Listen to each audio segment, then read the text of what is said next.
दोस्तों, नीलम ओझा Hindi UPSC tutorial में आपका स्वागत है। आज हम राष्ट्रपति के ट्रेन द्वारा किए गए दौरे जो कानपुर गए थे ट्रेन के द्वारा और उनके भाषण की चर्चा करेंगे। वे ट्रेन के द्वारा कानपुर पहुंचे, वहां भाषण का प्रोग्राम था और वहां उन्होंने झिंझक वासियों को अपनी भाषण के द्वारा कुछ बातें बताई और समझाई भी। वहाँ कानपुर के स्टेशन पर इनका भव्य स्वागत किया गया। प्रणाम पाती और मिलन के बाद उन्होंने अपने भाषण में झिंझक वासियों और अन्य लोगों को संबोधित करते हुए कहा कि उन्हें 3.25 लाख हर माह क्या चीज़ के रूप में देना पड़ता है, तो कर के रूप में, टैक्स के रूप में देना पड़ता है। तो इसी पर आज चर्चा करते हुए भारतीय संविधान के अनुच्छेद 59 की चर्चा करेंगे और यह भी देखेंगे या जानेंगे कि राष्ट्रपति के लिए क्या क्या प्रावधान किए गए हैं। उन्होंने अपने गृह नगर कानपुर के झिंझक वासियों को संबोधित करते हुए इसी वक्तव्य में कहा था यह बात कि उन्हें 3.25 लाख देने पड़ते हैं और यह बात कई लोगों के द्वारा उल्टे रूप में लिया गया है, विपरीत रूप में, कि क्या सच में इन्होंने अपने भाषण में कहा कि हमें तो शिक्षकों से भी कम वेतन मिलता है। यहाँ जो अधिकारीगण बैठे हैं और शिक्षकगण बैठे हैं उन्हें भी हमसे अधिक वेतन मिलता है। तो यही चीज़ जानना है आज। उन्होंने अपने भाषण में कई चीज़ों का जिक्र किया, बट होता है ना कि कुछ फिसल के निकल गया तो उसको पकड़ो। उन्होंने यह भी कहा कि रेल यात्रियों को ज़्यादा सुविधा मिलनी चाहिए। यह भी कहा कि कई लोगों के द्वारा अपनी मांग मनवाने के लिए क्या किया जाता है कि ट्रेन आदि का घेराव किया जाता है या सार्वजनिक संपत्ति को नुकसान पहुंचाया जाता है। तो यह ना करें, कदापि ना करें, क्योंकि जैसे हमारा मूल अधिकार है तो वैसे ही हमारा मूल कर्तव्य भी है। हमारा मूल कर्तव्य है कि हम सार्वजनिक संपत्ति को नुकसान ना पहुंचाएं और उसकी सुरक्षा करें। दंगों में सार्वजनिक संपत्ति को अधिक नुकसान पहुंचा दिया जाता है, ट्रेन वगैरह जला दिए जाते हैं, है ना। तो ये बिल्कुल गलत है। अब राष्ट्रपति के वेतन की चर्चा करते हैं। तो राष्ट्रपति को पद पर्यंत जो सुविधाएं मिलती हैं तो वो मिलती ही हैं और उनकी सेवानिवृत्ति के बाद भी उन्हें पेंशन वगैरह मिलता है, पेंशन मिलता है, सुसज्जित आवास मिलता है, उन्हें कार मिलता है, कार का भत्ता मिलता है, बिजली मिलती है, मुफ्त बिजली, फ़ोन वगैरह भी मिलते हैं। और अगर यहाँ टैक्स कर की बात करें तो हर महीने उन्हें 1.5 लाख रुपए देना पड़ता है टैक्स के रूप में। जैसे हम लोग भी कुछ पे करते हैं तो वैसे ही। और रही बात ये 3.25 लाख की जो राष्ट्रपति ने हाल में कही है, तो यह बात क्यों छूटी? क्योंकि कोरोना काल में 30% अधिकारियों को, जो सरकारी अधिकारी हैं, बड़े अधिकारी हैं, उनकी 30% कटौती की गई है।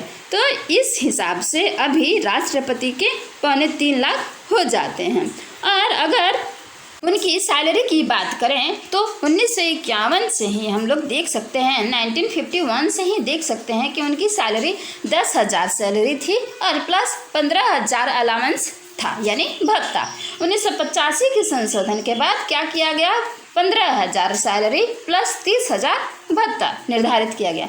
1989 के संशोधन में क्या किया गया? 20,000 सैलरी प्लस 10,000 अलाउंस निर्धारित किया गया। फिर 1998 के संशोधन के अनुसार, ये सब संविधान संशोधन है, 1998 के संविधान संशोधन में 50,000 सैलरी निर्धारित की गई प्लस अलाउंस निर्धारित किया गया। 2008 में 1,50,000 यानी 1.5 लाख सैलरी प्लस अलाउंस निर्धारित किया गया। और 2017 में देखें तो 5 लाख सैलरी प्लस अलाउंस निर्धारित किया गया है। 5 लाख, अब 5 लाख राष्ट्रपति को वेतन मिलता है, प्लस भत्ते वगैरह भी मिलते हैं बहुत सारे। तो उसमें से अब कोरोना काल में 2,75,000 कर के रूप में देना पड़ता है। और ऐसे बात करें सिंपल में, जनरल में, तो उन्हें 1.5 लाख कर के रूप में देना पड़ता है। और भारतीय संविधान की चर्चा करें जिसमें 22 भाग हैं, 395 अनुच्छेद हैं, 3 सूचियां हैं और 12 अनुसूचियां हैं। तो उसके भाग 5 के अनुच्छेद 59 में देखेंगे तो यहाँ दिया हुआ है, राष्ट्रपति संसद के किसी सदन का या किसी राज्य के विधानमंडल के किसी सदन का सदस्य नहीं होगा और यदि संसद के किसी सदन का या किसी राज्य के विधानमंडल के किसी सदन का कोई सदस्य राष्ट्रपति निर्वाचित हो जाता है तो यह समझा जाएगा क्या कि उसने उस सदन में अपना स्थान राष्ट्रपति के रूप में अपने पद ग्रहण की तारीख से रिक्त कर दिया है, यानी खाली हो गया। राष्ट्रपति अन्य कोई लाभ का पद धारण नहीं करेगा। राष्ट्रपति बिना किराया दिए, अब यहाँ सुविधाओं की चर्चा हो रही है, बिना किराया दिए अपने शासकीय निवासों के उपयोग का हकदार होगा और ऐसी उपलब्धियां, भत्तों और विशेषाधिकारों को भी जो संसद विधि द्वारा अवधारित करें और जब तक इस निमित्त इस प्रकार उपबंध नहीं किया जाता तब तक ऐसी उपलब्धियां, भत्तों और विशेषाधिकारों का जो दूसरी अनुसूची में भी निर्दिष्ट है हकदार होगा। कौन? राष्ट्रपति। चौथा कह रहा है राष्ट्रपति की उपलब्धियां और भत्ते उनकी पदावधि के दौरान कम नहीं किए जाएंगे। तो यह सब उपलब्धियां रही जो उनकी सेवानिवृत्ति के बाद भी मिलती हैं। तो यह रहा आज का छोटा सा टॉपिक जो राष्ट्रपति के द्वारा कानपुर में झिंझक वासियों को संबोधित करते हुए कहा गया था कि उन्हें कम सैलरी मिलती है, किससे? शिक्षकों से भी। तो क्लियर हो गया होगा। तब तक के लिए बाय बाय, टेक केयर। और वीडियो कैसा लगा हमें कमेंट करके ज़रूर बताइएगा।